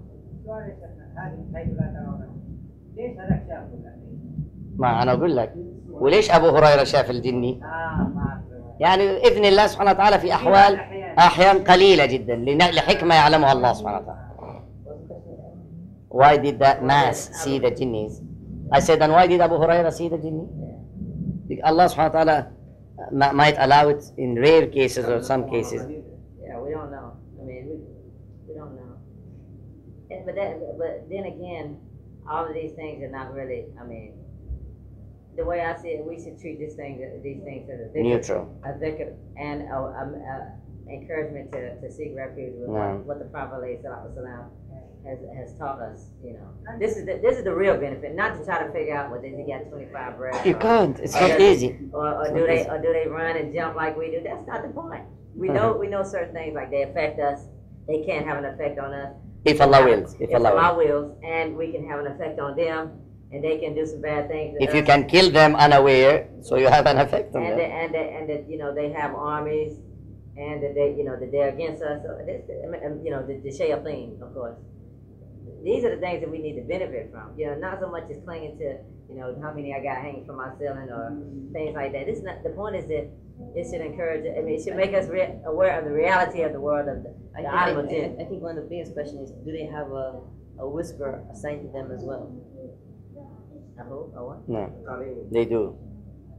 لا قرين لا. No. If you mean a whisper or a whisperer, لا, he didn't say that. He didn't mention that. You know what? Yeah, they might have. Did the guy mention like out here, wanted to get like in contact with Jinn? This guy, you know, Mustafa. In contact with the rest of the jinn? How did he come to get the interview? He mentioned that at the introduction of the book and said, "Forgive me from giving you the details. I can't." Oh, he didn't? But he was possessing his cousin Ismail, and that journalist was very much interested in the topic of jinn many years before, and he had many researches in that field and read too much about it until he managed dealing with his cousin who was possessed, and he gave da'wah to that jinni in Saad when he talked to him until he embraced Islam at his hands. And after embracing Islam at his hands, they agreed that he won't harm the other one on condition he finishes with him that type of interview, because they became good friends. He said, apart from that, I can't tell you any more details because I keep it for myself. If you want to believe it, believe it. If you don't, you don't have to. That's what he said. Faddal. Can the jinn come in the form of somebody that you know? Like maybe he'll go to his house, but then I see him walking. The case he mentioned, this would be very rare. But the case he mentioned here is what you call the spirit, bringing spirits or the dead ones. What is it? What's the terminology for it in English? Yeah, and you want to get your great grandfather. The qareen of them, their qareen, actually the one who brings them forth has got his own qareen, having some agreement with the qareen of the dead ones, who used to live with the grandma all her life. And then the grandma passed away. He didn't pass away because he lives for hundreds of years or even thousands of years. So some of them can have some business or agreement satisfied or being even bribed by that jinni or qareen to get that information, or to come in the shape looking like the grandma and using her own voice, which some of the little kids were familiar with. They know it. Because the grandma died, passed away when that boy was 10 or 11. He still can recognize her voice when she used to talk to him when she was alive. So for some reason, if he can bring that forth to steal the money or get some money from him, he would put on his tongue things he wants the guy to pay for the soothsayer or the black magic practitioner. Most of it is what? Nasb, just absorbing the money of the people through these filthy ways. But it's not really the grandma, it's the qareen of the grandma who knows all the details of her life because he was with her or she was with her. Wallahu a'lam.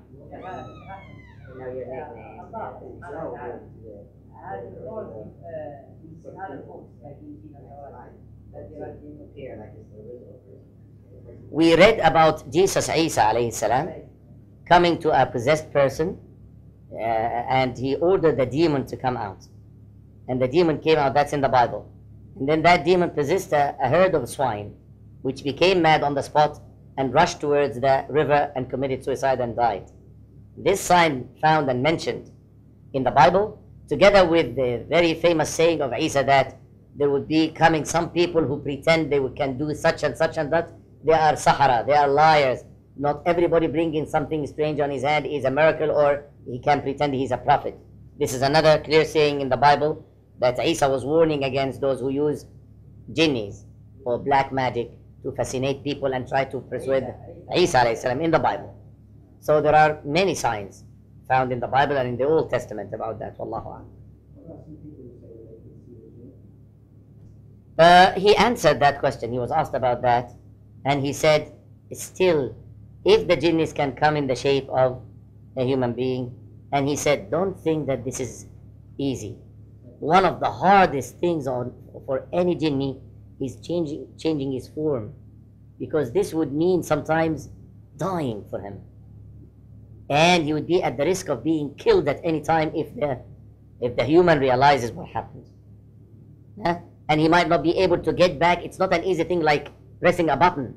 He said it's extremely hard, and it's like, you're skinning someone, taking the skin of someone.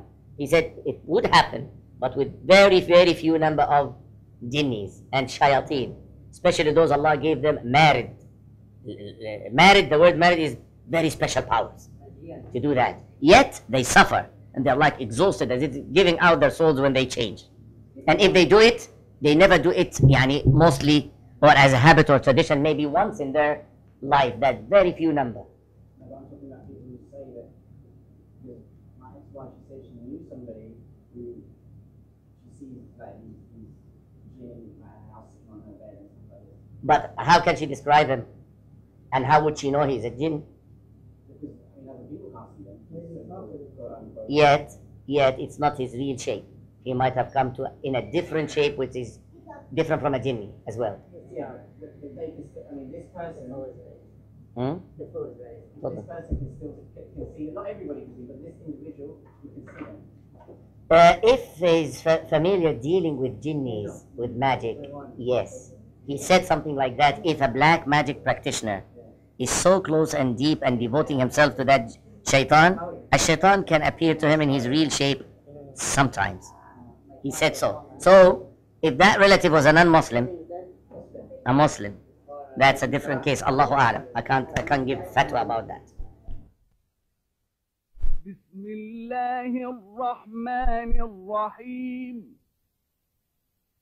قل أوحي إلي أنه استمع نفر من الجن فقالوا إنا سمعنا قرآنا عجبا يهدي إلى الرشد فآمنا به ولن نشرك بربنا أحدا وأنه تعالى جد ربنا ما اتخذ صاحبة ولا ولدا وأنه كان يقول سفيهنا على الله شططا وأنا ظننا أن لن تقول الإنس والجن على الله كذبا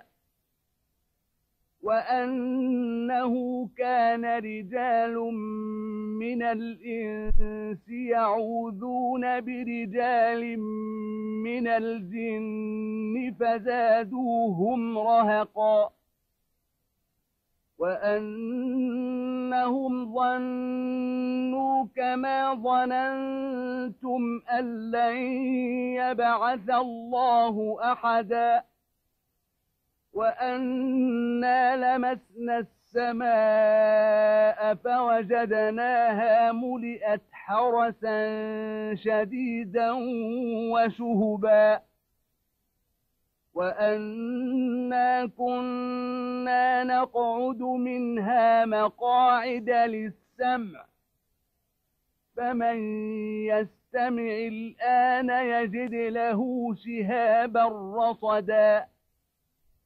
وأنا لا ندري أشر أريد بمن في الأرض أم أراد بهم ربهم رشدا. In the name of Allah, the Beneficent, the Merciful. Say, O Muhammad, it is revealed unto me that a company of the Jinn gave ear, and they said, Lo, we have heard a marvelous Qur'an, which guideth unto righteousness, so we believe in it, and we ascribe no partner unto our Lord.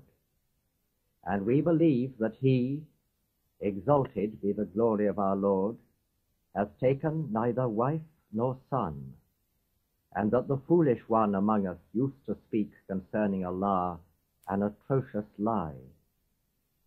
And lo, we had supposed that humankind and jinn would not speak a lie concerning Allah. And indeed, O Muhammad, individuals of humankind used to invoke the protection of individuals of the jinn, so that they increased them in revolt against Allah. And indeed they supposed, even as ye suppose, that Allah would not raise anyone from the dead. And the jinn who had listened to the Quran said, We had sought the heaven, but had found it filled with strong warders and meteors.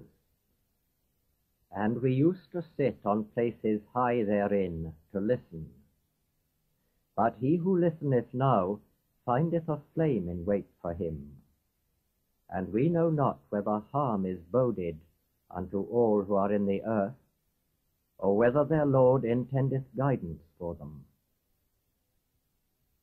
وَأَنَّا مِنَّا الصَّالِحُونَ وَمِنَّا دُونَ ذَلِكَ كُنَّا طَرَائِقَ قِدَدًا وَأَنَّا ظَنَنَّا أَن لَّن نُّعْجِزَ اللَّهَ فِي الْأَرْضِ وَلَن نُّعْجِزَهُ هَرَبًا وَأَنَّا لَمَّا سَمِعْنَا الْهُدَىٰ آمَنَّا بِهِ فَمَن يُؤْمِن بِرَبِّهِ فَلَا يَخَافُ بَخْسًا وَلَا رَهَقًا وَأَنَّا مِنَّا الْمُسْلِمُونَ وَمِنَّا الْقَاسِطُونَ فَمَنْ أَسْلَمَ فَأُولَئِكَ تَحَرَّوْا رَشَدًا وَأَمَّا الْقَاسِطُونَ فَكَانُوا لِجَهَنَّمَ حَطَبًا وَأَن لَّوِ اسْتَقَامُوا عَلَى الطَّرِيقَةِ لَأَسْقَيْنَاهُم مَّاءً غَدَقًا لِّنَفْتِنَهُمْ فِيهِ وَمَن يُعْرِضْ عَن ذِكْرِ رَبِّهِ يَسْلُكْهُ عَذَابًا صَعَدًا. And among us there are righteous folk, and among us there are far from that. We are sects, having different rules, and we know that we cannot escape from Allah in the earth, nor can we escape by flight. And when we heard the guidance, we believed therein, and whoso believeth in his Lord, he fareth neither loss nor oppression. And there are among us some who have surrendered to Allah, and there are among us some who are unjust. And whoso hath surrendered to Allah, such have taken the right path purposefully. And as for those who are unjust, they are firewood for hell. If they, the idolaters, tread the right path, we shall give them to drink of water in abundance, that we may test them thereby.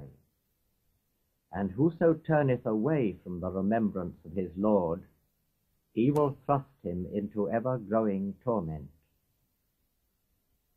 وَأَنَّ الْمَسَاجِدَ لِلَّهِ فَلَا تَدْعُوا مَعَ اللَّهِ أَحَدًا وَأَنَّهُ لَمَّا قَامَ عَبْدُ اللَّهِ يَدْعُوهُ كَادُوا يَكُونُونَ عَلَيْهِ لِبَدًا قُلْ إِنَّمَا أَدْعُو رَبِّي وَلَا أُشْرِكُ بِهِ أَحَدًا قُلْ إِنِّي لَا أَمْلِكُ لَكُمْ ضَرًّا وَلَا رَشَدًا قُلْ إِنِّي لَن يُجِيرَنِي مِنَ اللَّهِ أَحَدٌ وَلَنْ أَجِدَ مِن دُونِهِ مُلْتَحَدًا إِلَّا بَلَاغًا مِّنَ اللَّهِ وَرِسَالَاتِهِ وَمَن يَعْصِ اللَّهَ وَرَسُولَهُ فَإِنَّ لَهُ نَارَ جَهَنَّمَ خَالِدِينَ فِيهَا أَبَدًا حَتَّى إِذَا رَأَوْا مَا يُوعَدُونَ فَسَيَعْلَمُونَ مَنْ أَضْعَفُ نَاصِرًا وَأَقَلُّ عَدَدًا قُلْ إِنْ أَدْرِي أَقَرِيبٌ مَا تُوعَدُونَ أَمْ يَجْعَلُ لَهُ رَبِّي أَمَدًا عالم الغيب فلا يظهر على غيبه أحدا إلا من ارتضى من رسول فإنه يسلك من بين يديه ومن خلفه رصدا ليعلم أن قد أبلغوا رسالات ربهم وأحاط بما لديهم وأحصى كل شيء عددا